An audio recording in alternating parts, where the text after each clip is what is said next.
Hello बच्चों, मैं Vinod Kumar gravity physics classes के यूट्यूब चैनल पर आप सभी का स्वागत करता हूं। तो अपन बात करते हैं। तो बच्चों से, अब सभी बच्चों से मेरी रिक्वेस्ट है कि एक बार फिर अपन मिलें। तो एक बार फिर से आप ये ध्यान रखें कि अपने चैनल को सब्सक्राइब करें, शेयर करें और ज़्यादा से ज़्यादा लोगों के साथ बांटने की कोशिश करें, शेयर करते जाए। अपने फेसबुक पर, अपने जो भी ट्विटर अकाउंट है वहाँ पर, सब जगह पर आप इसको शेयर करते जाए ताकि अपन ज़्यादा से ज़्यादा लोगों तक जुड़ सके, है ना। तो बेटा, अपन जो पढ़ रहे थे वो ईएमआई में पढ़ रहे। तो ईएमआई में अपन ने क्या क्या चर्चाई कर ली थी। ईएमआई में जो अपन ने चर्चाई की थी वो बेसिक चर्चा तो ये की थी, सुनते जाए ध्यान से अपन अच्छी तरह। हमने कहा था कि इलेक्ट्रोमैग्नेटिक इंडक्शन के अंदर सबसे पहले बात आई थी फ्लक्स की, कि साहब फ्लक्स, थोड़ा सा रिव्यू कर रहा हूं मैं। सब जैसे ही फ्लक्स को चेंज करोगे तो क्या इंडक्शन होगा हमारा। फ्लक्स को चेंज करने के कारण से हमारा क्या हुआ था, इंडक्शन आया था। फिर हमने कहा था दो बातें बताई थी हमने यहाँ के लिए। दो बातें कौन कौन सी बताई थी? क्या एक बात है तो लेंज के नियम बात कहता था, क्या लेंज के नियम से हम डायरेक्शन की बातें करते थे? अरे नहीं चमका यार। अरे किससे बात कर रहे थे? अरे राम लालो, क्या हम इसकी बात कर रहे थे? रे क्या हम डायरेक्शन की बात तो लेंज के नियम से कह रहे थे। लेंज का नियम ये कह रहा था कि साहब जैसे ही आपका कोई करंट बह रहा है, या मैं कह रहा हूं कि जिसके कारण से वो पैदा हो रहा है, क्या उसी का अपोज करता है? क्या यही लेंज का नियम कहता था हमको? दूसरा था हमारा फेराडे का नियम। फेराडे का नियम क्या कहता था हमको कि साहब फेराडे का नियम हमको सिर्फ इतनी बात बता रहा था कि ईएमएफ का जो मैग्नीट्यूड आएगा, this is E is equal to minus D five by D T आएगा। उसके बाद में पढ़ा था अपन ने इमोशनल ईएमएफ। इमोशनल ईएमएफ में एक कंडक्टर को रखा था, उस किसी कंडक्टर को किसी मैग्नेटिक फील्ड में दौड़ा रहे थे, उसके कारण से उस पर क्या आ रहा था। मैं तो कह रहा हूं एक एरोप्लेन ले लो, एरोप्लेन उड़ रही है किसी मैग्नेटिक फील्ड के अंदर, एरोप्लेन उड़ रही है किसी मैग्नेटिक फील्ड के अंदर, तो उसके पंखों के बीच का कोई डिस्टेंस दिया गया बेटा। तो बताओ क्या वहां पर पोटेंशियल डिफरेंस हो जाएगा? चमका बिल्कुल साहब, यहां पर भी पोटेंशियल डिफरेंस हो सकता है। फिर हमने पढ़ा था बेटा रोटेशन के कारण से हमारा ईएमएफ कैसे, कोई रोड दे दिया था उसके कारण से कैसे हमारा ईएमएफ हो रहा था ये। फिर उसके बाद में पढ़ा था इंड्यूस्ड इलेक्ट्रिक फील्ड। अरे कौन सा इलेक्ट्रिक फील्ड की बातें की थी अपन ने? Induced electric field. अब जो चर्चाएं कर रहे हैं वो आगे करते हैं अपन, सेल्फ इंडक्शन की बात करते हैं। देखो सेल्फ इंडक्शन बड़ी आसान चीज है।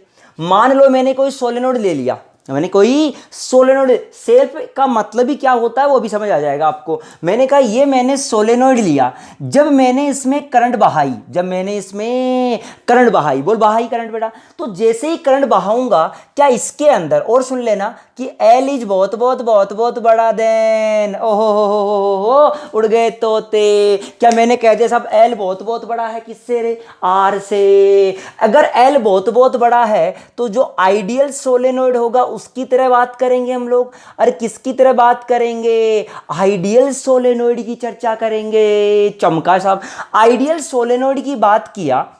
अब मैं ये कह दूं कि साहब ये बात तो समझ में आ गई अपन को। अगली बात ये आई कि साहब जो बी जनरेट होगा वो होगा कितना? क्या म्यू नोड एन आई रे? अरे एन क्या हुआ करता था? N is the number of turns per unit length. अरे नहीं चमका यार। क्या टोटल नंबर ऑफ टर्न्स? क्या एन एल? N L? अरे नहीं चमका।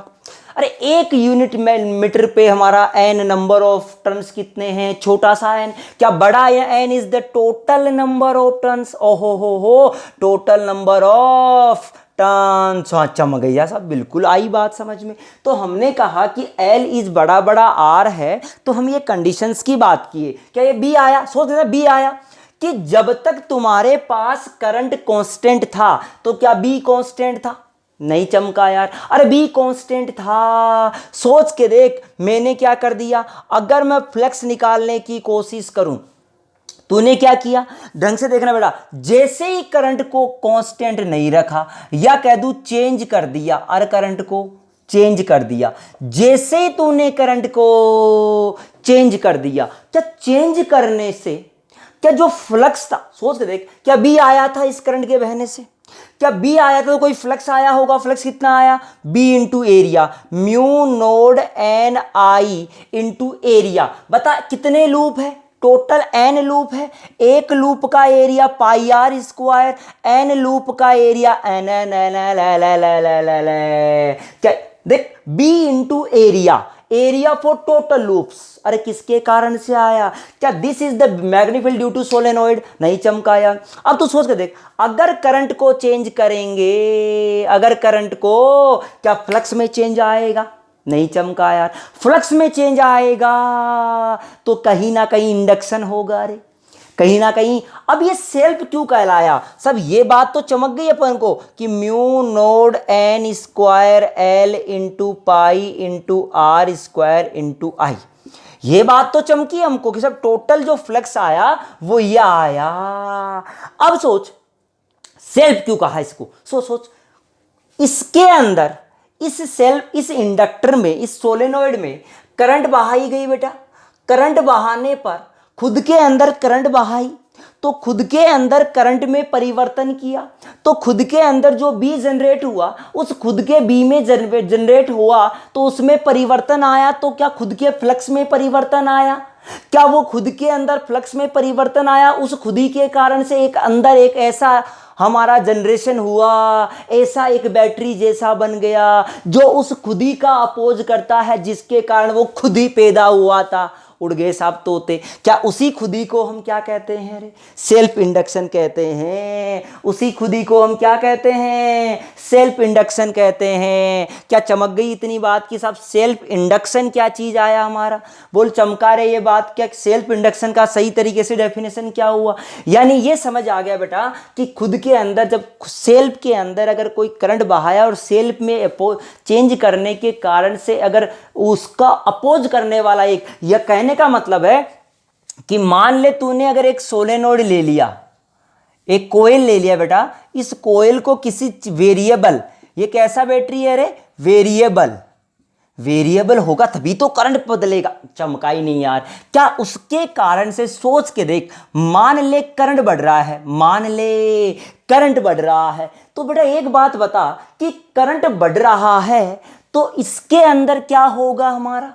करंट बढ़ेगा तो बी बढ़ेगा, मतलब फ्लक्स बढ़ रहा है। फ्लक्स बढ़ रहा है तो इसमें इंडक्शन इस तरह से होगा जो उसको अपोज करेगा। मैं तो कह रहा हूं कि करंट का बढ़ना कारण तो एक इस तरह की बैटरी जनरेट हो जाएगी बेटा, एक तरह से इस तरह की बैटरी जनरेट हो जाएगी इस इंडक्टर के अंदर। यानी ये इंडक्टर किसकी तरह काम करेगा रे?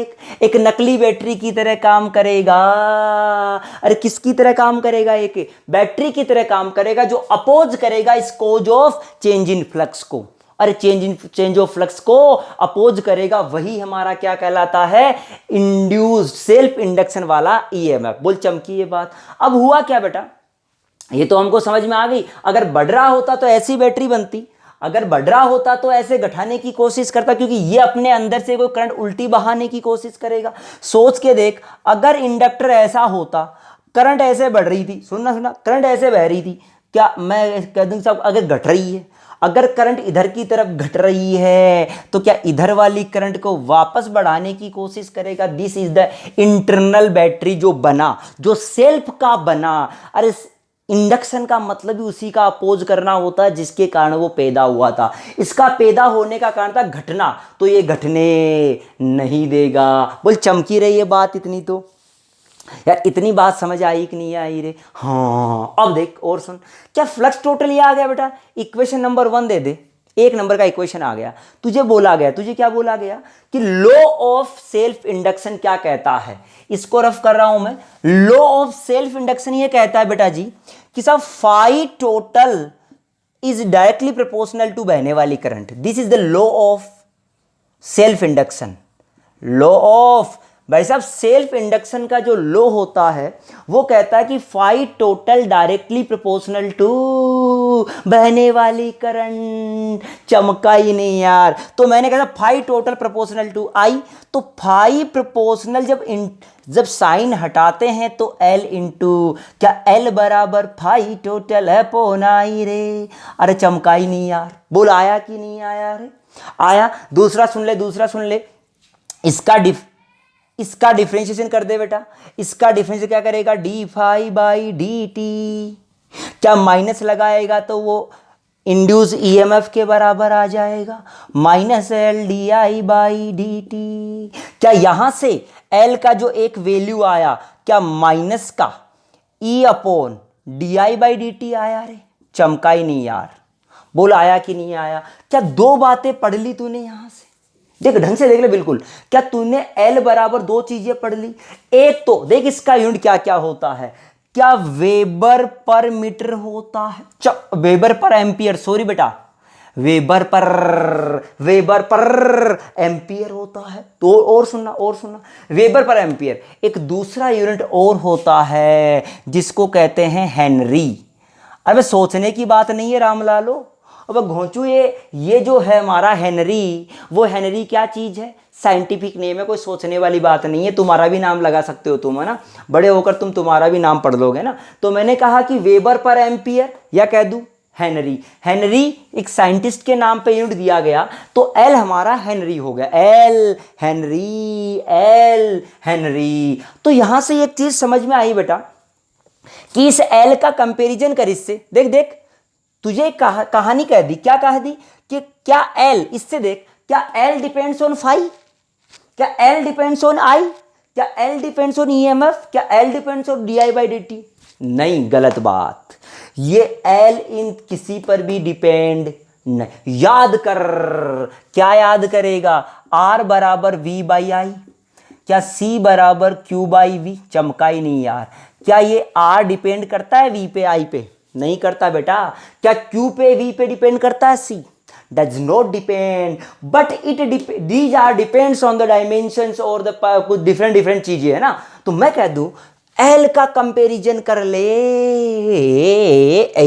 देख देख देख देख, कर तो क्या एल बराबर mu naught N square L into pi into R square. और सुन, R is the radius of the solenoid, L is the length of the solenoid, so this becomes area। क्या this becomes volume? ये क्या बन गया रे? L बराबर mu node into N square into volume. क्या L डिपेंड्स ऑन डायमेंशंस? क्या shape and size? चमका ही नहीं यार। अरे किस पे डिपेंड करता है L? क्या L depends on shape and size? ओ हो, क्या शेप और साइज पे डिपेंड करता है? क्या परमिएबिलिटी, क्या मीडियम, क्या इसके अंदर कुछ मीडियम भर दिया जाए, कोई मैग्नेटिक मीडियम रख दिया जाए, उस पर भी डिपेंड करेगा? बिल्कुल करेगा। क्या नंबर ऑफ टर्न्स पे भी डिपेंड करता है? आया ही नहीं यार। बोल चमका रही ये बात। तो बेटा ये हमने सेल्फ इंडक्टेंस निकाल लिया, किसके लिए रे? सोलेनोइड के लिए। मैंने डिफाइन कहां से किया? सेल्फ इंडक्शन का बेसिक फंडा यहां से शुरू होकर यहां खत्म हो जाता है, बट मैंने डिफाइन कहां से किया? क्या चमक गया ये बात रे? बोल चमका कि नहीं चमका बेटा? तो अब मैं कह दूं ये सेल्फ इंडक्शन की बेसिक सी हमने बातें कही। अब इसकी चर्चा करते हैं कुछ सवालों के लिए। देख सवालों में किस तरह से इसका यूज करते हैं उस पर आ जाऊं। क्या तुझे ये निकालना आ गया बेटा? एल बराबर कैसे आया? L is equal to mu naught N square into volume. क्या वॉल्यूम पे डिपेंड करेगा हमारा एल? बिल्कुल करेगा साहब। अब हम बात करें इसके कुछ सर्किट में कैसे यूज करेंगे सेल्फ इंडक्शन को, उसकी चर्चा अपन कर लेते हैं। फिर अभी अपन डिफरेंट के लिए और भी अपन सेल्फ निकाल सकते हैं। देखो एक सेल्फ इंडक्शन किसके लिए निकाला? सोलेनोइड के लिए। अब बात करता हूँ self induction for the coil, for the coil. कू कू कू कू कू, कौन सी कोयल की बात कर रहा है ये? कू कू करने वाली नहीं, अरे सर्कुल, चमका ही नहीं। अब घोंचू है क्या? बिल्कुल। कौन सा है? सर्कुलर की बात करें। सोच के देख बेटा, मैंने कहा एक कोयल ये है, इतनी कितनी कोयल है? एन कोयल है। कितनी कोयल है? एन कोयल है। इसका रेडियस है आर बेटा। कैसे करंट बह रही है इसमें? इस तरह से आई करंट बह रही है, और आई में परिवर्तन किया, आई में परिवर्तन किया। ध्यान सुना बिल्कुल, आई में परिवर्तन किया। तो बेटा पहले बता कि इस एक में करंट बहाया तो क्या यहां कहीं बी पैदा हुआ? पैदा हुआ। इसके अंदर कोई बी पैदा हुआ। कितना मानूं मैं? Mu naught I by 2 pi R. बोल चमका रहे ये बात बेटा? ये एन से मल्टीप्लाई करोगे तो नेट बी आएगा। क्या ये तो बी आया। क्या फ्लक्स निकालेगा तो टोटल क्या लिखेगा? Mu naught I into N 2 pi R, this is the B. And area क्या लिखेगा? Pi into R square into N. अरे टोटल एरिया कितना आएगा? एन लूप बने ना, तो एन लूप का एरिया लिखना पड़ेगा। चुमका है, पाई ने पाई को काटे डाला। तो देख क्या बना बेटा, हमारे पास बन गया mu naught N square into R upon two, ढंग से देखना, mu naught N square R upon two into I. क्या फाई टोटल ये आया रे? क्या मैं लिख सकता हूं कि साहब एल फॉर दिस क्या आया? Mu naught N square R by two. ये किसके लिए आया? कोयल के लिए।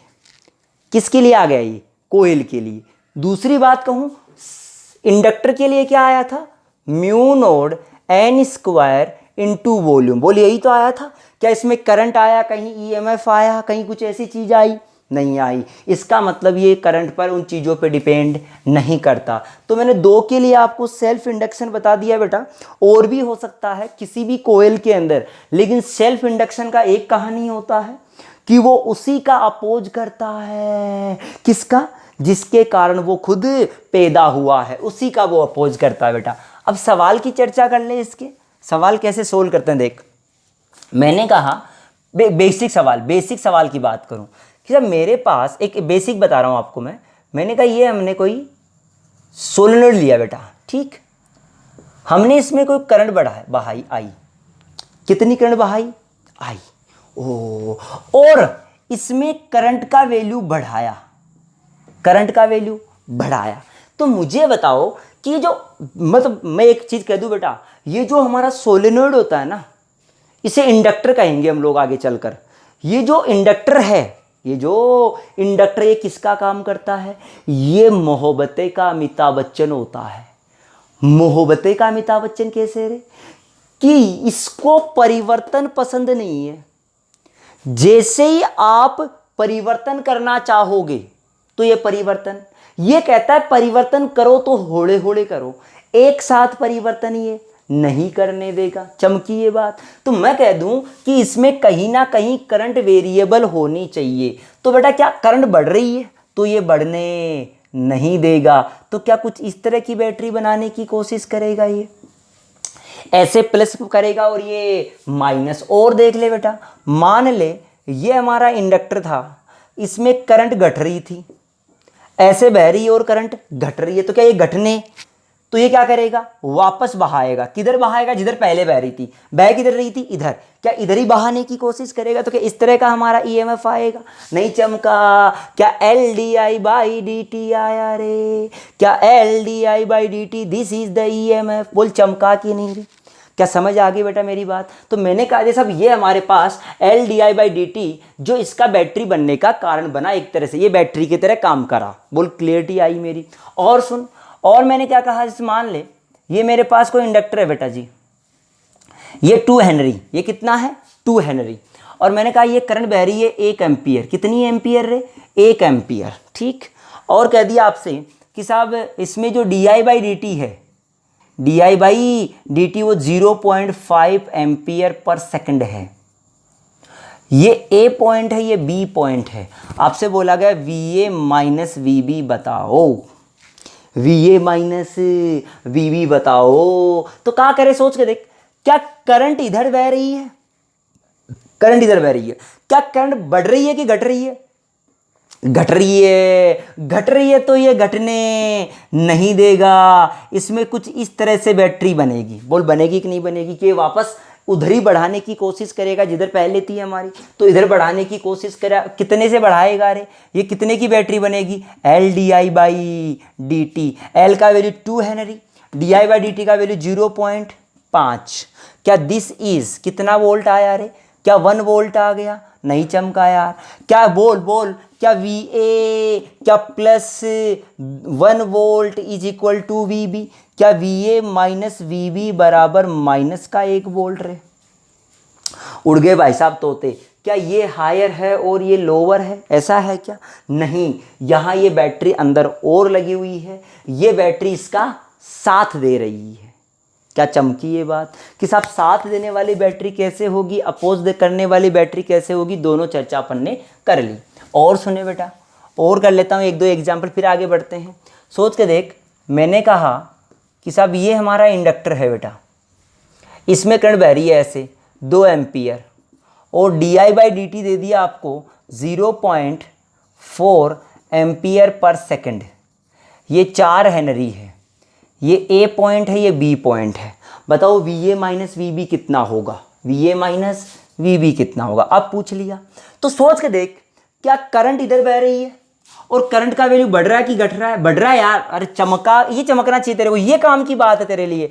इंडक्टर में काम की बात है तो करंट की डायरेक्शन, दूसरा करंट में परिवर्तन। दो चीजें पता करनी है, करंट क्या बह रहा है उससे कोई लेना देना, करंट में परिवर्तन कितना है उससे मतलब है। ये 2 एम्पियर से कोई लेना देना, बट 2 एम्पियर की डायरेक्शन से मतलब है बेटा। तो क्या करेगा, क्या इधर की तरफ बढ़ रही है करंट, इधर की तरफ बढ़ रही है तो क्या ये उल्टी बहाने की कोशिश करेगा? ये नहीं चमका। कितने का बैटरी बनेगा, L D I by D T, 4 into D I by D T का वैल्यू तो 1.6 volt. This is a potential drop at this, so V A plus 1.6 is equals to V B. Then we can write V A minus V B is equals to minus का 1.6 volt. बोल चमका रे, उड़ गए तोते भाई साहब, आधों के तो प्राण निकल गए ऐसे ही। आया कि नहीं आया ये चीज़? तो बेटा ये बेसिक सा मैंने आपको बातें पढ़ाई, सब किस किस तरह से हम इसका सॉल्यूशन कर सकते हैं, यानी सिंपल सा हमको ये कैसे इंडक्टर का यूज करके किस तरह से सोल्व करते हैं वो हमने यहाँ से अभी अभी सीखा। बोल क्लियर है? अब बात करते हैं energy inside the inductor, energy for the self inductor. Self inductor के लिए एनर्जी या सोलेनोइड के लिए एनर्जी की बात कर लूँ। देख कैसे बेटा, हमने कहा कि साहब हमारे पास ये कोई सोलेनोइड है, कोई भी है, कोई भी है। एक बात बता, इसमें कोई करंट आई बहा, आई बहा, क्या परिवर्तन D I by D T आया? चमका ये चीज। ड्रॉप कितने का हुआ इस इंडक्टर पे बेटा? ड्रॉप होता है L D I by D T का। यह कह दूं कि जो ईएमएफ जो ये पैदा करती है कोयल हमारी, वो कितना करती है, L D I by, this is the EMF. बोल चमकी ये बात। आपसे कहा गया कि पावर बताओ, अरे भाई इस इंडक्टर पे पावर क्या खर्च हुआ, क्या पावर बराबर वी आई होता है? रे पावर बराबर वी इंटू आई। वी कितना लिख दूं, अरे वी कितना लिख दूं, ई के बराबर L D I by D T. चमका ही नहीं यार, इंटू आई आई आई। क्या power is also known as rate of energy? अरे rate of energy D by, क्या डी टी से डी टी को मार डाला, क्या डी ई बराबर आया L into I D I. क्या इंटीग्रेट कर दूं जीरो से लेके, मान लो कहीं से भी लेके कहाँ तक है मुझे नहीं पता, तो बराबर ई बराबर half of L into I node. This is the energy stored inside the. उड़ गए तोते। क्या हमने उसकी कैपेसिटर की एनर्जी पढ़ी थी, half of C V square, half of L I square. चमका ही नहीं यार, क्या कुछ इस तरह से थी? अब सुन, ये तो एक बात आई हमारे पास, एक नाम आता है हमारा एनर्जी डेंसिटी का। किसका नाम आता है बेटा? एनर्जी डेंसिटी का। सोच के देखना, ये एनर्जी डेंसिटी खास तौर से आपके लिए जो बात की जाएगी वो सिर्फ सोलेनोइड के लिए बात की जाएगी, औरों के लिए बात नहीं करवाई जाएगी। तो सोच के देख बेटा, एनर्जी बराबर, एनर्जी डेंसिटी होती है एनर्जी पर यूनिट वॉल्यूम, यही होती। ये तो हमारी एनर्जी आ गई किसी भी, चमका ये बात। अब सुन, 1/2 into L into I square. ठीक है साहब, हमें किसका वैल्यू चाहिए बेटा? हम ये चाहते हैं, एक बात बताओ, इस सोलेनोइड के लिए हमने एल क्या निकाला था वो बताओ पहले। एल निकाला था म्यू नोड, याद करो याद करो, म्यू नोड छोटा सा एन स्क्वायर इंटू वॉल्यूम, बोल यही निकाला था, इंटू आई स्क्वायर। क्या एल का वैल्यू पुट कर दिया हमने बेटा जी? ढंग से समझना, क्या वॉल्यूम को नीचे ले आऊं, एनर्जी पर यूनिट वॉल्यूम, क्या this is joule per metre cube, so this is square is equal to mu node into N square into I square. ये भी चमका। अब B बराबर क्या होता है, म्यू नोड एन आई। रे म्यू नोड एन आई होता है सोलेनोइड के लिए। क्या एन आई का वैल्यू लिख सकता है B बाई म्यू नोड?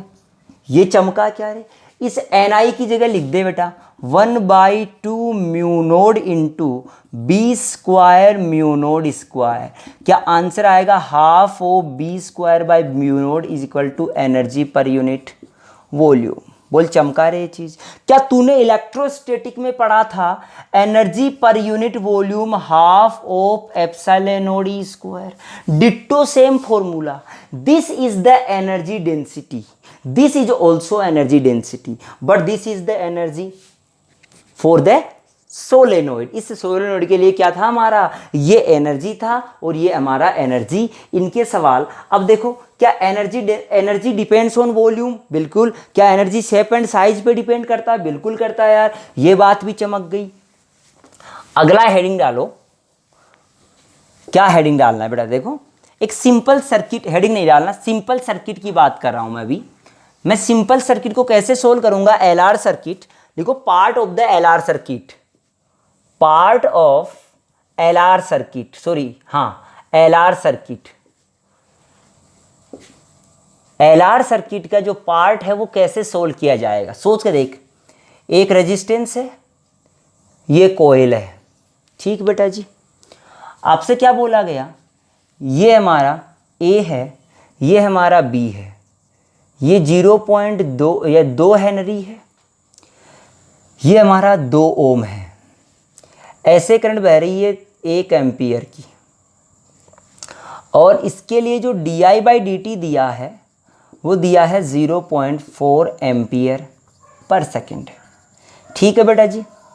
आपसे पूछा VA माइनस VB बताओ, आपसे सिर्फ इतना सा पूछा कि साहब VA माइनस VB बताओ, तो कैसे सोल्व करेंगे इस VA माइनस VB के लिए, तो ढंग से देखना बेटा। तू क्या करेगा, तू जानता करंट ऐसे जा रही है, रेजिस्टेंस को तो इस करंट से मतलब है यार, इस करंट से मतलब क्या, यहां प्लस आया होगा यहां माइनस।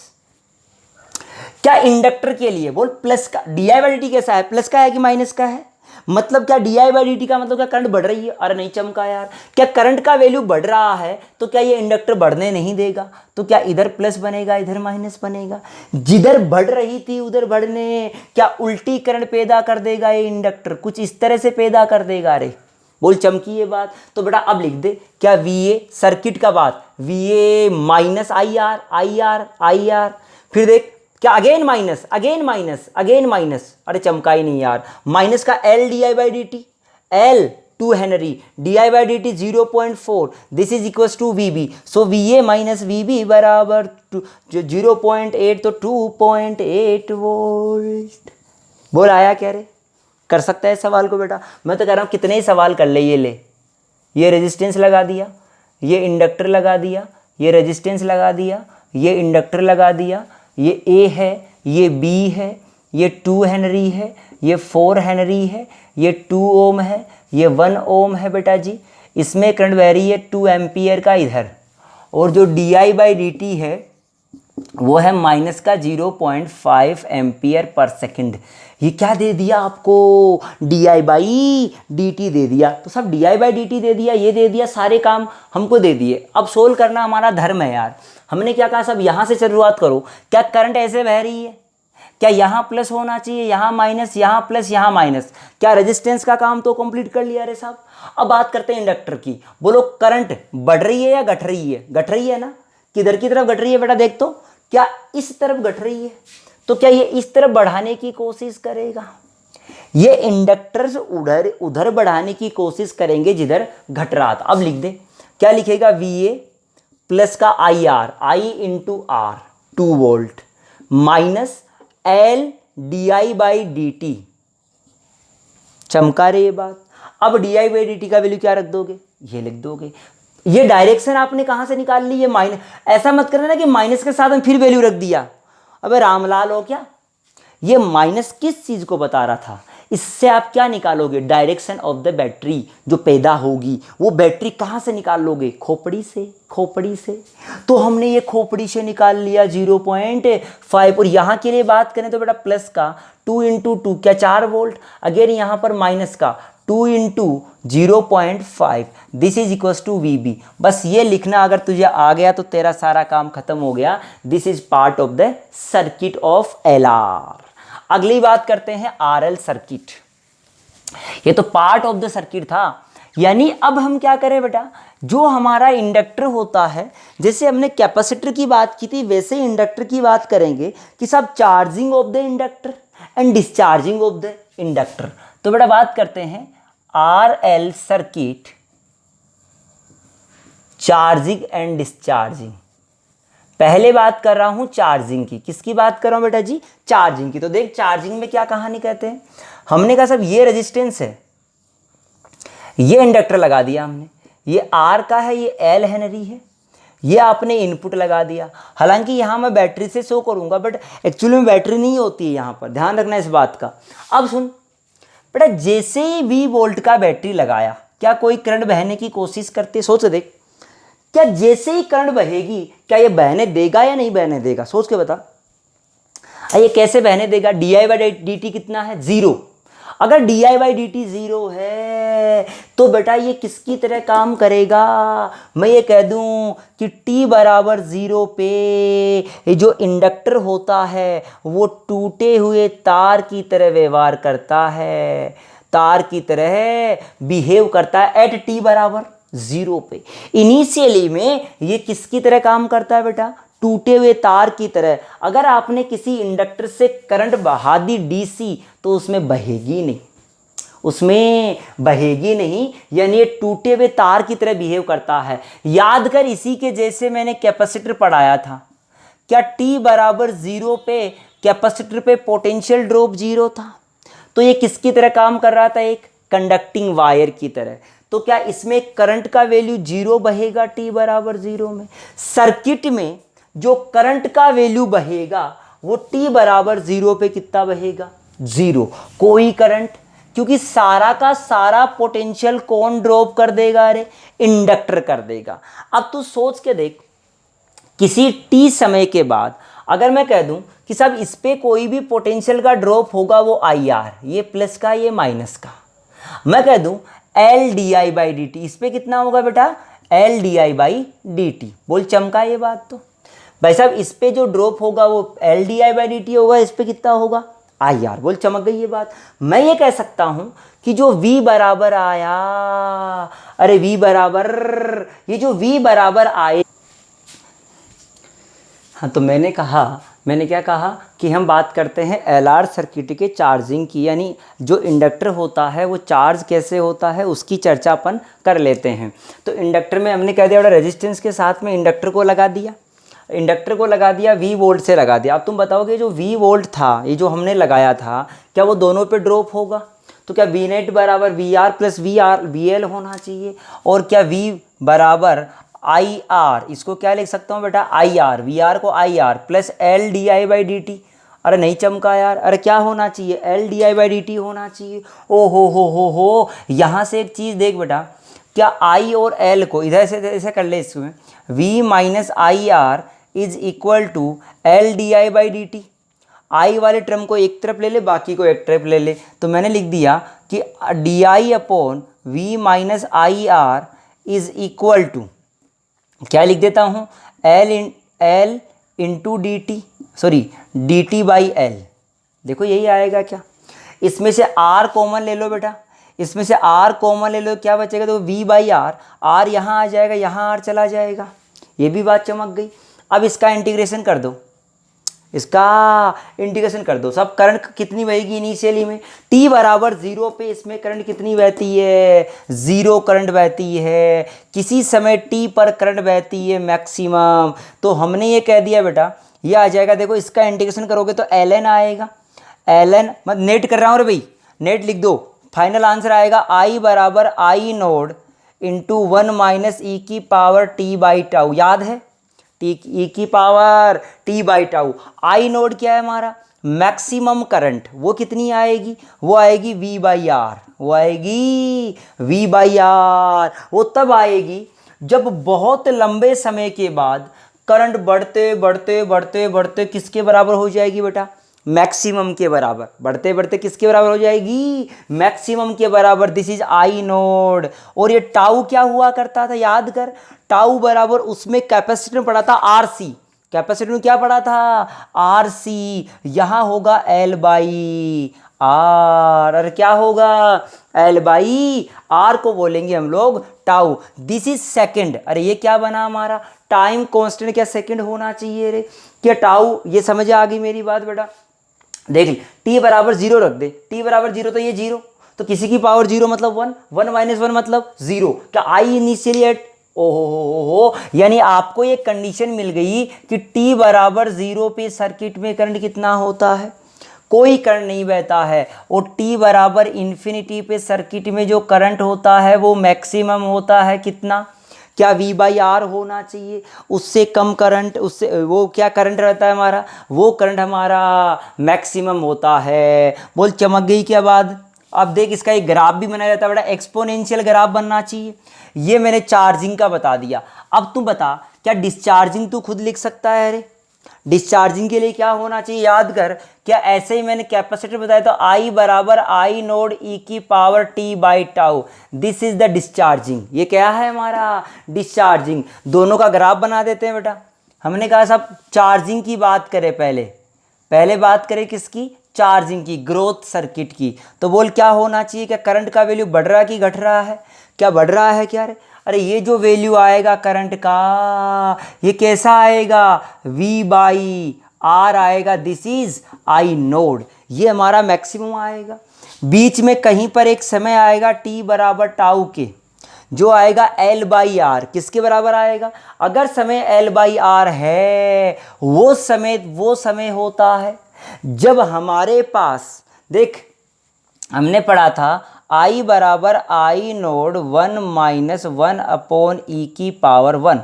सोच देख t बाई टाउ था, t बाई टाउ तो नीचे ले आया, इसको माइनस का प्लस हो गया, t और टाउ तो बराबर है तो 1 लिख दिया पावर। क्या लिखूंगा, e माइनस 1 बाई ई, ई का वैल्यू था 2.73 माइनस कर दे 1.73 अपॉन 2.73।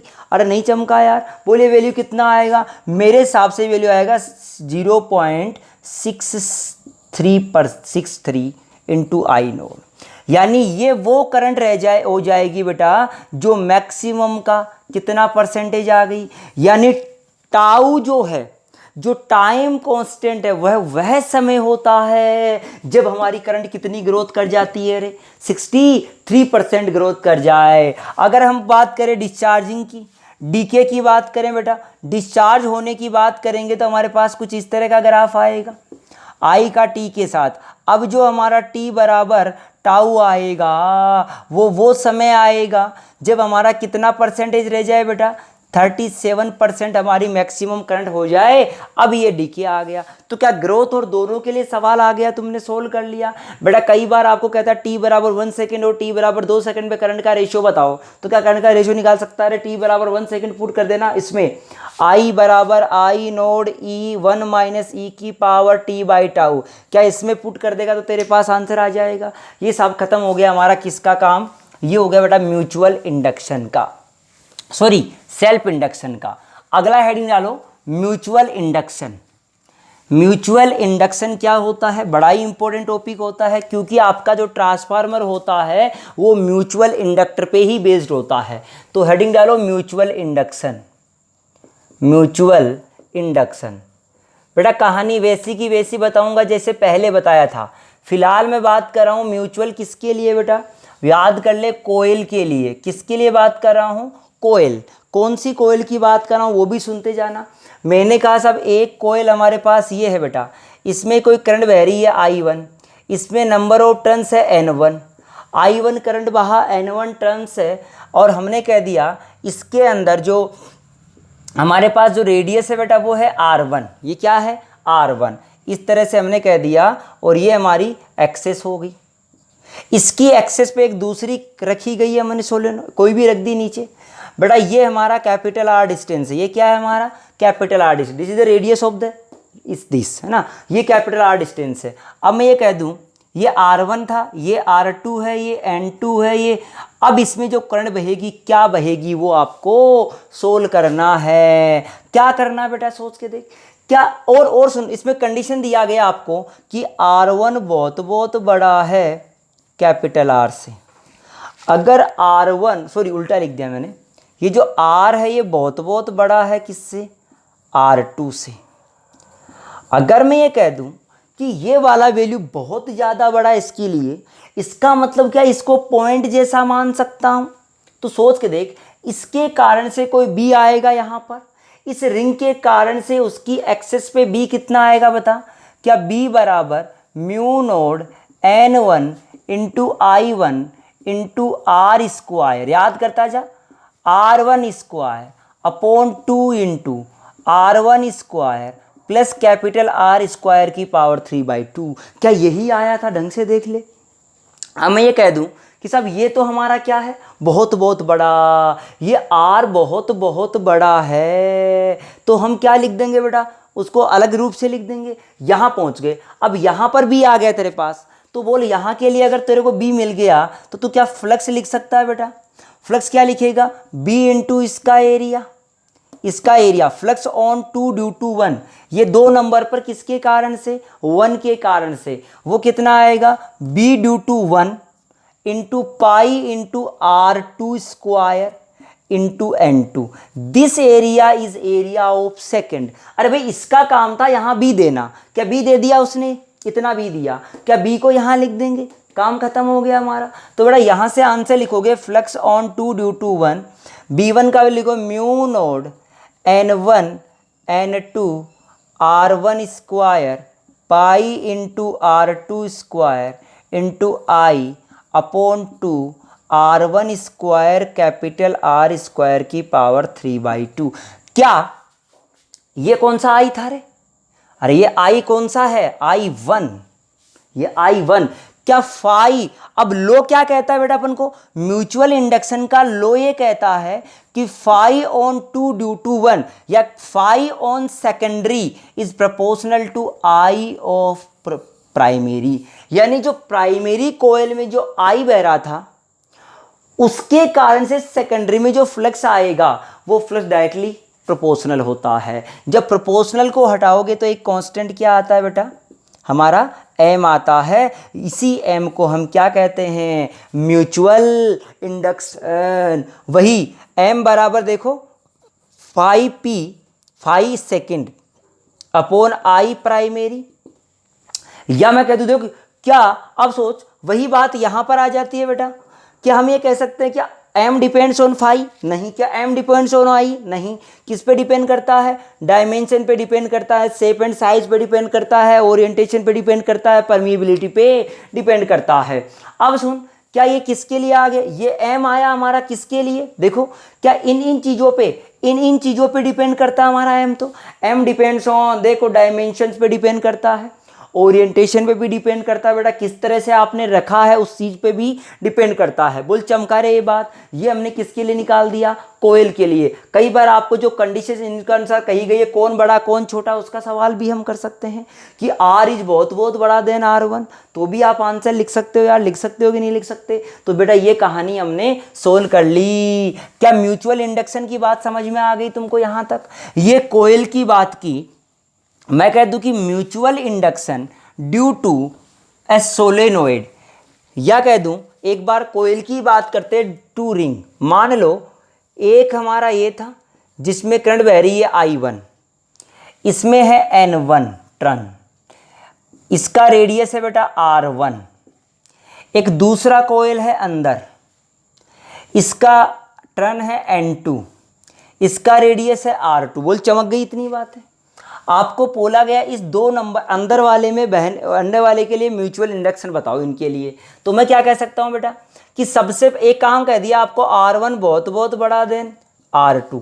R1 बहुत बड़ा है, इसका मतलब क्या R1 के कारण से यहाँ कहीं B आएगा?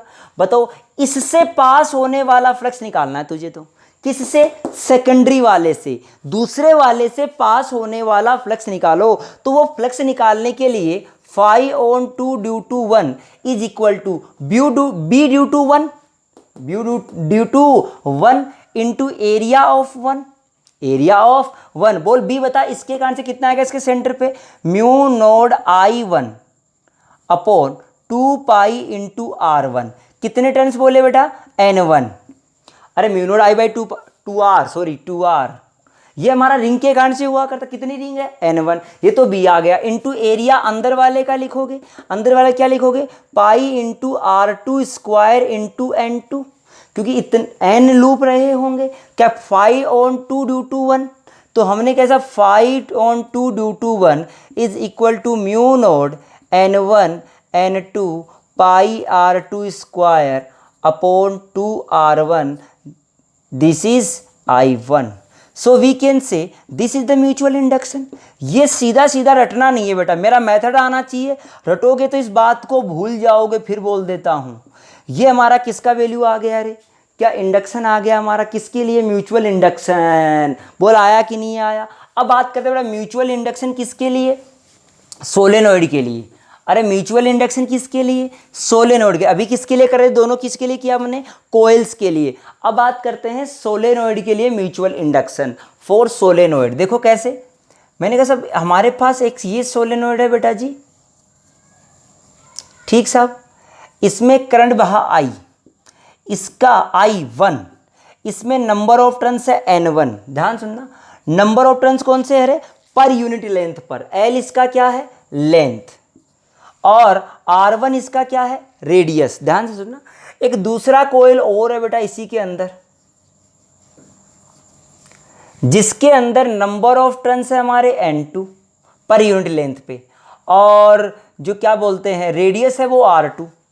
आपसे बोला गया इसके लिए म्यूचुअल बताओ, क्या म्यूचुअल आएगा? तो सबसे पहले क्या करेंगे, इस वन के कारण, दिस इज द प्राइमरी और दिस इज सेकेंडरी, तो प्राइमरी और सेकेंडरी का रोल रहेगा यहां पर। तो प्राइमरी के कारण से कितना बी पैदा हो? बता, इस सोलेनॉइड के लिए कितना बी पैदा होता है? तो B1 होता है mu nought N1 into I1। ये तो आया ना B1। अब बताओ कि ये तो हमारा B हुआ, इसके इस सोलेनॉइड के कारण से B आया, इस सोलेनॉइड के कारण से फ्लक्स कितना आएगा दूसरे वाले पे? फ्लक्स ऑन 2 ड्यू टू 1, तो वो आएगा B1 into area of 2, area of 2। So this is written as 5 on 2 due to 1 is equal to B1 को लिख दिया mu nought N1 I1। A2 को क्या लिखो? देख, A2 को लिखूंगा pi into R1 square, R2 square into N2। N2 लिखूं क्या या क्या लिखूं बताओ? एक लूप का एरिया क्या है? पाई R square. N2 into L लिखेंगे बेटा। टोटल नंबर ऑफ, इसमें कितने लूप बनेंगे दूसरे वाले में? क्या टोटल नंबर ऑफ टर्न्स तो N होते हैं यार, क्या N2 इंटू L होना चाहिए? N2 इंटू L होना चाहिए। सब N2 इंटू L कर दिया तो ये हमारे पास क्या बन गया? अरे क्या φ2 बन गया। इसको सोल्व कर लो, देखो क्या आएगा, mu nought N1 N2 into pi into R2 square into L into I। क्या दिस इज द, ये बेटा ज़्यादा आने के चांसेस रहते हैं हमारे एग्जाम्स में। सीधा सवाल पूछेगा तो या प्रोपोर्शनली पूछेगा कि नंबर ऑफ टर्न्स को डबल कर दिया या रेडियस R को 3 गुना कर दिया या L को इतना कर दिया, बताओ क्या फ़र्क पड़ेगा? अब बोल चमका रहे, ये बात कर सकते हो इस बात को बेटा। और सुन ले, अगर इसको कैपिटल N में लिखना हो तो क्या कैपिटल N में लिखूंगा? तो देखो छोटा n capital N1 capital N2 पाई इंटू R2 स्क्वायर, ये m लिख रहा हूं मैं बेटा, दिस इज m, ये m है हमारा। अब देखो capital N1 by L capital N2 by L, तो एक L से एक L कट जाएगा, नीचे क्या बचेगा? सिर्फ L। ये हमारा mutual induction due to solenoid आ गया। अब बोले साहब नंबर ऑफ टर्न्स को डबल कर दिया, रेडियो लेंथ को आधा कर दिया, बताओ क्या होगा म्यूचुअल इंडक्शन? क्या समझ आ गया? रे सीधा सीधा कहानी कर सकता है। ये हमारे म्यूचुअल का आ गया। म्यूचुअल का मतलब होता है एक के कारण से दूसरे पर इंडक्शन आना, म्यूचुअल इंडक्शन कहलाता है। अरे क्या कहलाता है हमारा? म्यूचुअल इंडक्शन कहलाता है। अब बात करते हैं कोफिशिएंट ऑफ कपलिंग, यह बात करते हैं कपलिंग की। कपलिंग में क्या कहानी होती है कि सब एक इंडक्टर को दूसरे इंडक्टर के साथ जोड़ दिया जाए, एक इंडक्टर को दूसरे इंडक्टर के साथ जोड़ दिया जाए तो वहां पर म्यूचुअल कैसे पैदा होगा? सपोज कर मैंने कह दिया कि सब एक इंडक्टर ये था बेटा L1 का, दूसरा इंडक्टर ये है हमारा, ये क्या बोल दिया? L2 का। तो बेटा L1 इसके कारण से ऐसे कोई मैग्नेटिक फील्ड लाइंस गुजरेगी, ऐसे ऐसे देख, क्या इस तरह से पैदा होगी? क्या कुछ लाइनें इसमें से भी पास होगी रे? अगर कह दूं कि पास होगी, बिल्कुल हुई पास। अगर मैग्नेटिक लाइंस दूसरे में भी पास होगी, इसका मतलब इससे इसका फ्लक्स कोई ना कोई तो जुड़ा हुआ है, कुछ ना कुछ तो म्यूचुअल पैदा होगा। तो वो जो म्यूचुअल पैदा होता है वो प्रोपोर्शनल होता है under root of L1 into L2। यानी इस एक कोयल के कारण से दूसरे पे, दूसरे के कारण से पहले पे जो म्यूचुअल आ रहा है वो होता है ज्योमेट्रिकल मीन ऑफ L1 और L2 को। जब इस प्रोपोर्शनल के मार्क को हटाते तो K आता है, जो K कहलाता है बेटा coefficient of coupling. Coefficient of coupling कहलाता है कि सब किस तरह से आपने इनको अरेंज किया है।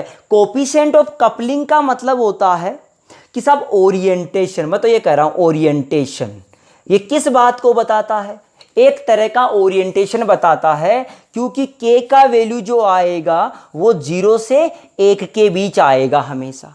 कोफिशिएंट ऑफ कपलिंग का वैल्यू किसके बराबर आएगा बेटा जी, 1 के बराबर आएगा। और वो कैसे आएगा सुनते जा। मैंने कह दिया सबसे पहले बढ़िया कोफिशिएंट ऑफ कपलिंग है। परफेक्ट की बात कर दूं, परफेक्ट कपलिंग, परफेक्ट कपलिंग का मतलब होता है कि एक वाली कोयल का, जैसे ये कोयल है हमारी, ये वाली कोयल दूसरे वाली कोयल से परफेक्ट बन रही है, एक वाली दूसरे के ऊपर। समझ आ रहा है मेरी बात। एक वाली कोयल मिक्स, मतलब ये वाला जो पहले जो मैंने डिराइव किया था, यानी एक ही के अंदर दोनों अरेंज हो रखी है। तो बड़ा इसके लिए K का वैल्यू कितना रहा होगा 1, यानी म्यूचुअल कितना आएगा under root of L1 L2। बोल चमका ये बात, पहला पॉइंट। दूसरा पॉइंट है बेटा कि K का वैल्यू 0 हो, 0 और K के 1 के बीच हो। किसके बीच हो बेटा, 1 के बीच। 0 और 1 के बीच होगा जब हम दो कोयल को कई अलग अलग तरीके से, जैसे मान लो हमने एयर में रख दिया दोनों को, ये कोयल को ऐसे रख दोगे तो ये हमारा K का वैल्यू 0 और 1 के बीच आएगा। किसी एंगल पे रख दोगे तो 0 और 1 के बीच आएगा। देखो इसमें से मैग्नेटिक फील्ड लाइंस आएगी तो ऐसे पास होगी कि नहीं होगी यार, बिल्कुल होगी यार ऐसे।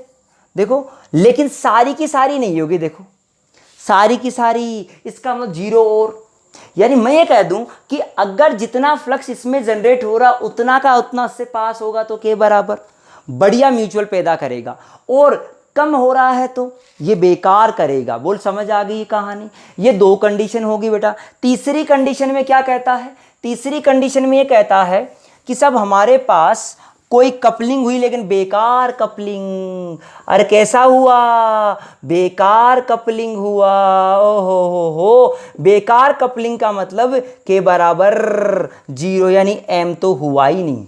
M तो ये तभी होता है जब दोनों की जो एक्सेस होती है उनके बीच में एंगल जनरली कितना हो, 90। कैसे बेटा, देखो एक कोयल को ऐसे रख दिया, एक कोयल को ऐसे रख दिया, क्या इसकी एक्सेस ये है, क्या इसकी एक्सेस ये है, दोनों के बीच में एंगल कितना आया 90। और सुन ले बेटा, मैंने कहा साहब ये हमारे पास एक था ऐसा, जिसमें हमने कहा साहब एक हमारे पास ऐसा है।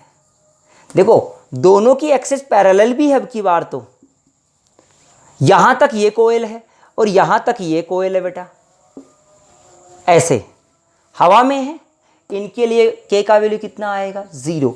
ऐसा नहीं कि 90 हो, ये जरूरी नहीं है। अभी देखो पैरेलल है लेकिन कैसे रखे दोनों को, हवा में। क्या यहाँ के कारण इससे कोई फ्लक्स इसमें नहीं जाएगा, इस वाले से इसका कोई फ्लक्स का लेना देना नहीं है, तो इसके लिए भी हमारा K 0 हो सकता है। तो सब हमने ये पढ़ा कि कोफिशिएंट ऑफ कपलिंग किस तरह से होता है, किस तरह से हम उनको अरेंज करते हैं, ये सारी चीज़ें अपन ने यहाँ से देख ली। अगला देखो बेटा, नेक्स्ट हमारी बात है इसमें combination of inductors. Combination of inductors, तो बेटा ये बता दूं मैं आपको, कॉम्बिनेशन ऑफ इंडक्टर होगा वो उन्हीं की तरह होता है, किन की तरह। पहले बात सुन लेना बेटा, इसका सवाल कई बार पूछा जाता है कि M बराबर K into under root L1 L2।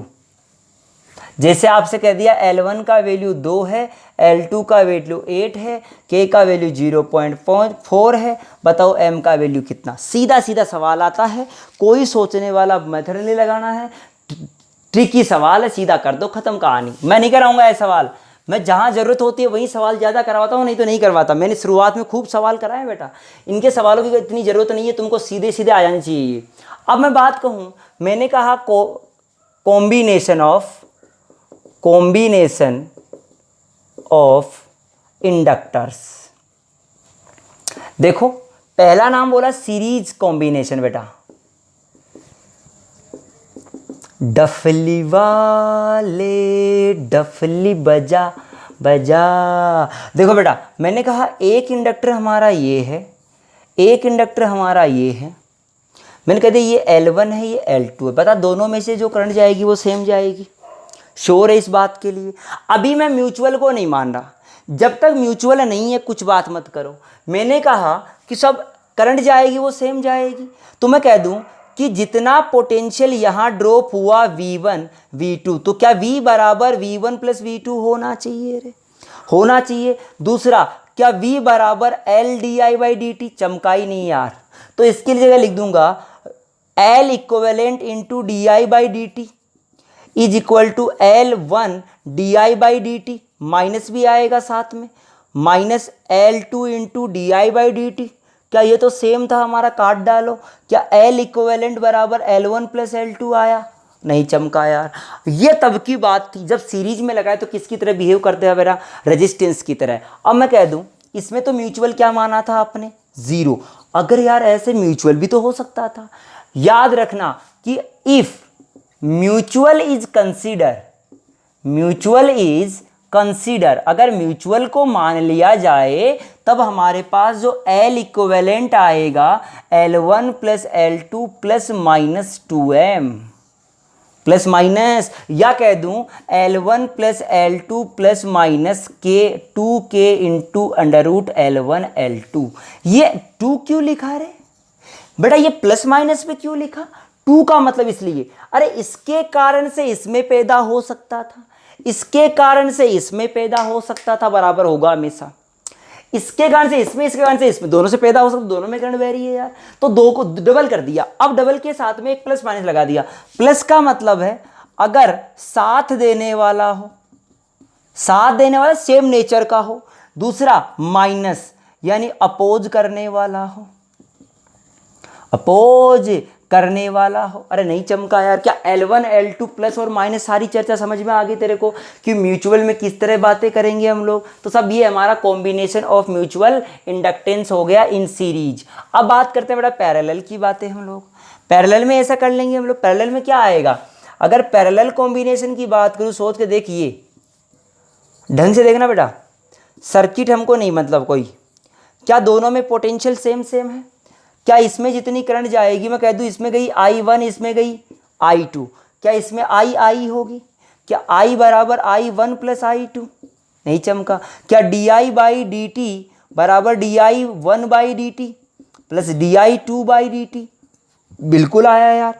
अब सोच यहाँ से वैल्यू निकालने, मैं तो सीधा लिख रहा हूँ L इक्विवेलेंट बराबर 1/L1 प्लस 1/, ये लो खत्म हो गया कहानी, बोल चमक गई बात बेटा। तो बेटा हमने ये सॉल्यूशन कर लिया कि सब L इक्विवेलेंट कैसे निकालेंगे, म्यूचुअल के लिए बात कर ली हमने सेल्फ इंडक्शन की बातें कर ली, सारी बातों का सॉल्यूशन हमने कर लिया यहाँ से। तो इंडक्टर की बातें समझ आ गई सबको, ये बातें हमने पढ़ ली। अब अपन बातें करते हैं छोटी छोटी, और ज़्यादा बातें नहीं करेंगे। म्यूचुअल का बेटा मेन जो मकसद होता है ना आपका पढ़ने का, वो होता है आपका ट्रांसफॉर्मर। क्या होता है, ट्रांसफॉर्मर। देखो तो ट्रांसफॉर्मर में क्या कहानी होती है, उससे पहले एक नाम पढ़ते हैं एडी करंट। हेडिंग डालो eddy current, eddy current, eddy current, जिसे कहते हैं भंवर धाराएं, भंवर धाराएं, मतलब गोल गोल घूमने वाली। देखो होता क्या है इसमें, ये कुछ बेकार भी होती है, कुछ काम की भी होती है, इसका यूज भी होता है आपका, और बेकार भी होती है कहीं ना कहीं, दोनों ही काम इसके होते हैं बेटा एडी करंट के। देखो तो क्या क्या काम होते हैं, हमने कहा एडी करंट की अगर मैं चर्चा करूं, जैसे मान लो ये क्या होता है, हमने कोई मैग्नेटिक फील्ड ले लिया बेटा, इस तरह से कोई भी मैग्नेटिक फील्ड ले लिया। इस मैग्नेटिक फील्ड के अंदर मैंने क्या किया, कोई कंडक्टर, कोई कंडक्टर, कोई कंडक्टर, ये कोई कंडक्टर का प्लेट था बेटा, प्लेट है ये क्या है हमारा प्लेट, कोई भी थिकनेस का हमारा प्लेट है ये कोई भी थिकनेस का ये प्लेट है हमारा। इस कंडक्टर को मैं इधर दौड़ाया किसी स्पीड से, अगर मैं किसी स्पीड से इसको दौड़ाया तो बेटा इसके अंदर छोटे छोटे क्रॉस सेक्शन बन गए होंगे।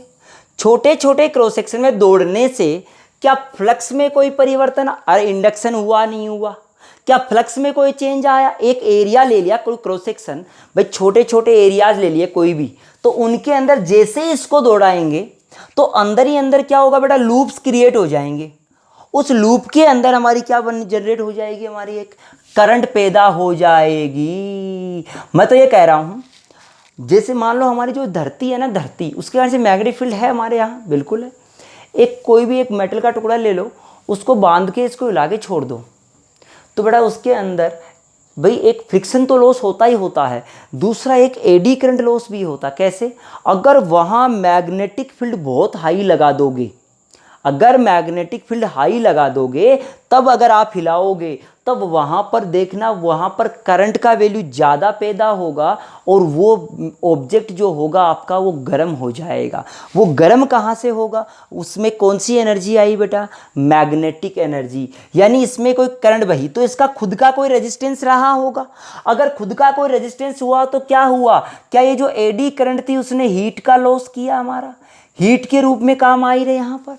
जैसे ही आपने कहा सब इसको वेरी करवाया तो फ्लक्स में चेंज हुआ, फ्लक्स से चेंज हुआ तो कोई एरिया हुआ होगा, उस एरिया के लिए हम कह सकते हैं कि सब हमारे पास क्या जनरेट हुई, एक करंट पैदा हुई। उस करंट का नाम क्या दिया गया? Eddy current. एडी करंट जो हमारी होती है वो उससे बचने के लिए, जैसे ट्रांसफॉर्मर होता है बेटा, उस ट्रांसफॉर्मर में इससे बचने के लिए हम पूरे ऑब्जेक्ट की बजाय छोटी छोटी स्ट्रिप लेते हैं, पतली पतली, और एक दूसरे को इंसुलेट करते हैं। क्या करते हैं? इंसुलेट करते हैं, ताकि इसके कारण से इस पे कोई कनेक्शन ना हो। कनेक्शन नहीं होगा तो एक क्रॉस सेक्शन नहीं बनेगा आपका ढंग से क्रॉस सेक्शन नहीं बनेगा तो एडी करंट कम से कम पैदा होगी। हमारा ट्रांसफार्मर खास तौर से होता है, उसके अंदर एडी करंट का लॉस होता है। मैं कह दूं जो मोटर होती है, डायनेमो होता है, उनमें एडी करंट के लॉस होते हैं बेटा। जहाँ पर हमारे पास करंट बहाते हैं हम लोग, या हम कहीं मूवमेंट करते हैं किसी मैग्नेटिक फील्ड के अंदर, तो वहाँ मैग्नेट के अंदर ये लॉसेस होते हैं। इसके लिए, इससे बचने के लिए हम बढ़िया से बढ़िया सॉफ्ट आयरन लेते हैं बेटा। सॉफ्ट आयरन में एडी करंट जो लॉस होता है वो रिड्यूस हो जाता है हमारा, इसलिए हम कौन सा लेते हैं? सॉफ्ट आयरन यूज लेते हैं। ये हमारा बेसिक सा एक बेस कंसेप्ट था हमारा एडी करंट का। ठीक है बेटा जी। अब सुने, अगला हेडिंग डालो अब, ट्रांसफॉर्मर। क्या होता है? ट्रांसफॉर्मर। तो ट्रांसफॉर्मर की अपन चर्चा कर लेते हैं। ट्रांसफॉर्मर में क्या कहानियां होती है? देखो, ट्रांसफॉर्मर,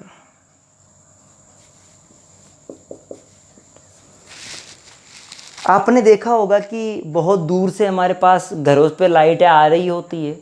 लाइटें आती है तो हमको ये दिखता है कि सब हमारे पास घरों के जैसे यहाँ या खेत होंगे या घर होंगे, उससे पहले एक ट्रांसफॉर्मर, जिसे अपन डीपी कहा करते हैं। क्या कहा करते हैं बेटा? डीपी कहा करते हैं। बोले ऐसी चीज़ें देखी होगी ना? अरे देखी होगी कि नहीं देखी होगी? इसी गोले के हो ना? अरे इसी धरती के हो कि नहीं? तो हमने कहा सब वहाँ देखा होगा। तो वो क्यों लगाया करते हैं बेटा? या तो हम हाई, देखो एक तो चार्जर होता है आपका मोबाइल, हमारे पास मोबाइल वाला चार्जर क्या करता है? क्या हाई पोटेंशियल को लो पोटेंशियल में कन्वर्ट करता है? क्योंकि हमारे पास घरों में जो लाइट आती है 220 वोल्ट के नियर अबाउट आती है, और हमारा जो चार्जर का वो होता है वो 6 वोल्ट या 3 वोल्ट या 12 वोल्ट, कुछ ऐसे सपोज कर लो, इतना ही होता है। 6 वोल्ट मान के चलो कि 6 वोल्ट का आउटपुट चाहिए अपने मोबाइल की बैटरी को, तो वो 6 वोल्ट को उसको कन्वर्ट करके देता है हमारा। तो वो क्या कहलाता है? हमारा ट्रांसफार्मर। या हो सकता है कहीं पर बढ़ाना हो, कहीं पर पोटेंशियल को बढ़ाना हो। जब भी लाइट दूर भेजी जाती है तो ध्यान सुनना बेटा, जब भी मान लो कि मैं यहाँ से बहुत दूर लाइट भेजना चाह रहा हूँ तो हाई पोटेंशियल की लाइट भेजूंगा ताकि लॉस कम होगा, इस बात का ध्यान रखें। कौन सी लाइट भेजूंगा बेटा? हाई पोटेंशियल की लाइट भेजूंगा। अब यहाँ की चर्चा हम कर लेते हैं कि सब ट्रांसफॉर्मर में क्या कहानियाँ होती है। कि ट्रांसफॉर्मर बेटा बेसिकली तो 2 टाइप का होता है हमारा। 2 टाइप कौन कौन सा? एक होता है स्टेप अप ट्रांसफॉर्मर, दूसरा होता है step down transformer. Step down और स्टेप अप का मतलब, स्टेप अप का मतलब पोटेंशियल को बढ़ाने वाला, स्टेप डाउन का मतलब पोटेंशियल को, अगर कम पोटेंशियल चाहिए तो स्टेप डाउन, और पोटेंशियल बढ़ाकर चाहिए तो स्टेप अप पोटेंशियल। दो तरह के हमारे ट्रांसफॉर्मर होते हैं बेटा, स्टेप अप और स्टेप डाउन की चर्चा अपनी हुई। अब इसके अंदर कहानी क्या होती है, हमने कहा सब हमारे पास ये ट्रांसफॉर्मर के लिए हम जो यूज करते हैं वो सॉफ्ट आयरन क्रोड के रोड यूज करते हैं, क्रोड सॉफ्ट आयरन की। ये क्रोड होती है बेटा स्क्वायर जैसी, कैसी होती है, स्क्वायर जैसी, ऐसे बहुत सारी लगी हुई होती है, ऐसे बहुत सारी लगी हुई होती है। यहाँ पर मैं तो कह रहा हूँ एक ही बना रहा हूँ मैं, यहाँ पर बहुत सारे लगा लेना तुम। मैंने कहा क्रोड लगी होती है, यहाँ पर एक कोयल लगाई हुई होती है जिसको हम कहेंगे प्राइमरी कोयल। क्या लगाते हैं बेटा, प्राइमरी कोयल। एक कोयल यहाँ लगी हुई होती है, दिस इज सेकेंडरी, जिसको अपन कहते हैं आउटपुट भी बेटा। ये क्या होता है, आउटपुट, और ये क्या है हमारा, इनपुट। ध्यान से सुनना, इसमें जो नंबर ऑफ टर्न्स है वो NP है, इसमें नंबर ऑफ टर्न्स है वो NS है, इसका पोटेंशियल VS है, इसमें बहने वाली करंट VP है और IP है। इसके लिए जो करंट है वो IS है, और पोटेंशियल जो आउटपुट मिला वो VP मिला। इतनी बात चमकी बेटा। ये हमने कैसे, हमारे पास ये कॉपर के थे बनाए हुए थे बहुत सारे, तो हमने इसको ऐसा बना दिया कि सब हमने इस तरह से, अब हुआ क्या बेटा, इससे जो भी मैग्नेटिक फ्लक्स होगा वो इसमें से पास होना चाहिए।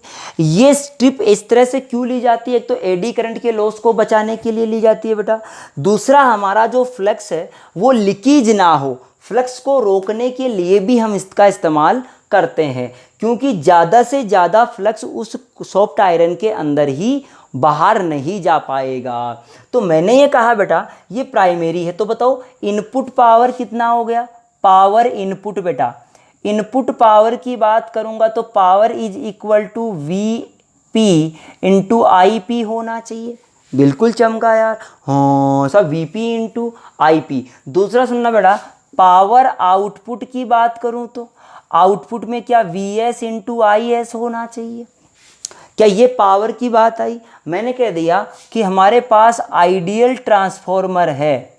कैसा है रे, आइडियल ट्रांसफॉर्मर है, तो हम लिखेंगे पावर इनपुट बराबर पावर आउटपुट, ये जितना उतना ही ये होना चाहिए। तो हमने कह दिया कि VP IP is equal to VS IS, यानी सेकेंडरी में और प्राइमरी में जो होगा वही बात आएगी।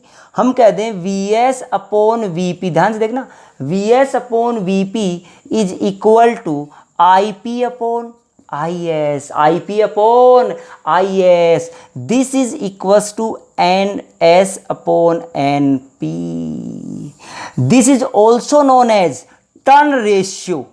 ये क्या कहलाता है बेटा, टर्न रेशियो। ये ध्यान रखिए काम की बात, टर्न रेशियो क्या होता है, the number of turns on the secondary, number of turns on the secondary upon number of turns on the primary, this is turn ratio. समझ आ गई ये बात, नहीं चमका यार, बोल आया कि नहीं आया। अरे V प्रोपोर्शनल टू किसके आ गया, N के होता है यार, V प्रोपोर्शनल किसके होता है, N के होता है। ओ हो, अरे नहीं चमका कह रही है, आई ना बात समझ में। तो सब फ्लक्स निकाला, फ्लक्स ये निकाला, तो V प्रोपोर्शनल टू किसके आ गया। अरे पढ़ा ना आपने, हमेशा ये पढ़ते आए हो आप, V बराबर LdI/dt, ऐसा पढ़ा, d∅/dt पढ़ा आपने। फाई के अंदर कहीं ना कहीं n आता है तो हम लिखते हैं n को बाहर ले लेते हैं, n कोल्स की बात करते तो n d∅/dt लिखते हैं हम लोग, तो V प्रोपोर्शनल टू n, ये चमका साहब। तो हमने कह दिया साहब this is known as turn ratio. Turn ratio को NS अपॉन NP लिख सकते हो, टर्न रेशियो। इसी को आप लिख सकते हो VS/VP, इसी को लिख सकते हो IP/IS। बोल चमक गई ये बात। ये कब की बातें हैं बेटा, ये तब की बातें हैं, ये बात तो तब की है हमारी जब हमारे पास लॉस कितना हो, 0। अगर कोई लॉस नहीं हो तो क्या यही बात लिखेंगे, और एफिशिएंसी कितनी लिखेंगे बेटा, 100%। अरे कितनी एफिशिएंसी लिखी जाएगी बेटा जी, 100%। अब बात आई कि अगर लॉस हो रहा हो, आइडियल ट्रांसफार्मर नहीं हो, तो सोच के देख। सबसे पहले आइडियल की बात ना करके मैं कह रहा हूं, मान लो स्टेप अप ट्रांसफार्मर है। कौन सा है, step up transformer. Step up में देख, स्टेप अप का मतलब क्या, आउटपुट वोल्टेज ज़्यादा होना चाहिए। सोच के देख, अगर तेरे को कह दिया जाए कि स्टेप अप है तो क्या वी ऑफ सेकेंडरी बड़ा होना चाहिए वी ऑफ प्राइमरी से। अगर ये कहानी है तो दूसरे वाले में टर्न ज़्यादा होने चाहिए पहले वाले की बजाय। क्या टर्न ऑन एन एस बड़ा होना चाहिए एन पी से, बोल होना चाहिए रे। क्या जो टर्न रेशियो का वैल्यू है वो 1 से, या ऐसा लिख दूँ यहाँ पर कि टर्न रेशियो और N S upon N P का वैल्यू ग्रेटर देन 1 होना चाहिए। चमका ही नहीं यार। टर्न रेशियो आपको इस चीज़ का डिफाइन करता है कि वो स्टेप अप ट्रांसफार्मर है या स्टेप डाउन ट्रांसफार्मर है। इस बात का डेफिनेशन कौन दे देता है अपन को, टर्न रेशियो दे देता है बेटा। अब मैं यहाँ एक बात और कह दूँ करंट के लिए और कह ले, क्या आई पी, अगर आई एस की आई एस ज़्यादा है तो आई जो एस होगा वी एस ज़्यादा है तो करंट कम होनी चाहिए। नहीं चमका क्या रे, ये बात भी समझ आ गई साहब। आई एस कम होगा आई पी से, चमक गई ये बात बेटा। भाई आपकी पावर तो कांस्टेंट आ रही है, अगर ये वी कम है तो करंट क्या होगा, ज़्यादा, और करंट ज़्यादा है तो वी कम। ये तो तब की बात है जब आपके पास कौन सा हो, स्टेप अप ट्रांसफार्मर हो। और अगर स्टेप डाउन हो तो, स्टेप डाउन ट्रांसफार्मर हो तो बेटा क्या वी प्राइमरी होगा वो बड़ा होगा वी सेकेंडरी से, या कह दूँ एन प्राइमरी होगा वो बड़ा होगा एन सेकेंडरी से, या कह दूँ जो टर्न रेशियो है क्या लेस देन 1 आना चाहिए रे। अरे उड़ गए तोते भाई साहब। ये टर्न रेशियो ध्यान रखना इस अच्छी तरह इस बात को, टर्न रेशियो। और कह दूँ क्या आई पी छोटा होगा आई एस से। क्या ये बात स्टेप अप और स्टेप डाउन के लिए बात आ गई बेटा जी। सवाल आया हमारा, अगर तुम्हें न्यूमेरिकल आएगा तो जहां तक मेरी कोशिश, या तो इनमें से आएगा या फिर आएगा एफिशिएंसी का न्यूमेरिकल जो हमारा टर्न रेशियो के अनुसार आपको दिया हुआ होगा। देख किस तरह से आपसे बोला गया कि अगर आइडियल ट्रांसफॉर्मर नहीं है तो हम क्या कहेंगे बेटा, efficiency of the transformer is equal to output upon. अरे एफिशिएंसी का तो मतलब ही आउटपुट अपॉन इनपुट होता है यार। आउटपुट में क्या था रे, क्या मैं कह दूं power output at the secondary, power output at the primary. क्या लिख सकता हूं V S I S upon V P I P. नहीं चमका क्या। और सुन बेटा, क्या तुझे इस बात का पता है कि V S upon V P तो क्या प्रोपोर्शनल होगा N S upon N P के। तुम्हें आया ही नहीं यार, ये बात तो श्योर है बेटा, 100% है ये बात तो यहां से तू ये कह सकता है कि this is the turn ratio. ये क्या है हमारा turn ratio into I S upon I P. चमका रही ये बात, I S upon I P, चमक गई साहब। दूसरी बात सुनना बेटा, क्या I S upon I P is equal to N P upon N S होना चाहिए। क्या this is equal to 1 turn ratio. नहीं आया। अरे किसके बराबर होना चाहिए, 1 टर्न रेशियो के लिए जब आइडियल कंडीशन थी तो हमारे पास तो बेटा इतना सा ही आ गया। तुम इतनी ध्यान रखो कि सब ये हमारी कहानी होती है कि सब हम ये लिख सकते हैं हमेशा। आई बात समझ मेरे। क्या यहाँ से तुम एफिशिएंसी निकाल सकते हो, क्या तुमको I S I P in सारी बातें पता चल गई। तो बेटा ये ट्रांसफॉर्मर की एफिशिएंसी के लिए बातें कर ली हमने। ट्रांसफॉर्मर में क्या क्या, अब आते हैं ट्रांसफॉर्मर में कुछ लॉसेस जो मैं आपको बोल के बता दूंगा।